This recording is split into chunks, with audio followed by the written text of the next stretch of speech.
सिर्फ इसलिए कि वो नून है, सिर्फ इसलिए कि वो एक खातून है, सिर्फ इसलिए कि बात उसकी और, सिर्फ इसलिए कि जमात उसकी और, सिर्फ इसलिए कि नारा खाली नहीं है, सिर्फ इसलिए कि वहाँ गाली नहीं है, सिर्फ इसलिए कि बुग़्ज़ कसरत नहीं है, सिर्फ इसलिए कि वहाँ नफ़रत नहीं है, सिर्फ इसलिए कि मुल्क बदनाम करती नहीं, सिर्फ इसलिए कि वो आराम करती नहीं, सिर्फ इसलिए कि बस काम ही काम है, सिर्फ इसलिए कि मरियम उसका नाम है, सिर्फ इसलिए कि सबकी आवाज़ है, सिर्फ इसलिए कि वो अक्से नवाज है, सिर्फ इसलिए उससे नफ़रत करोगे।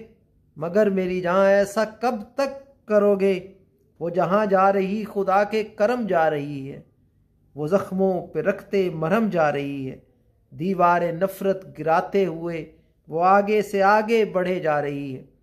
मगर सिर्फ इसलिए कि मुल्क बदनाम करती नहीं, सिर्फ इसलिए कि वो आराम करती नहीं, सिर्फ इसलिए सबकी आवाज़ है, सिर्फ इसलिए कि वो अक्से नवाज है, सिर्फ इसलिए उससे नफ़रत करोगे। मगर मेरी जान ऐसा कब तक करोगे? वो जहाँ जा रही खुदा के करम जा रही है, वो ज़ख्मों पे रखते मरहम जा रही है।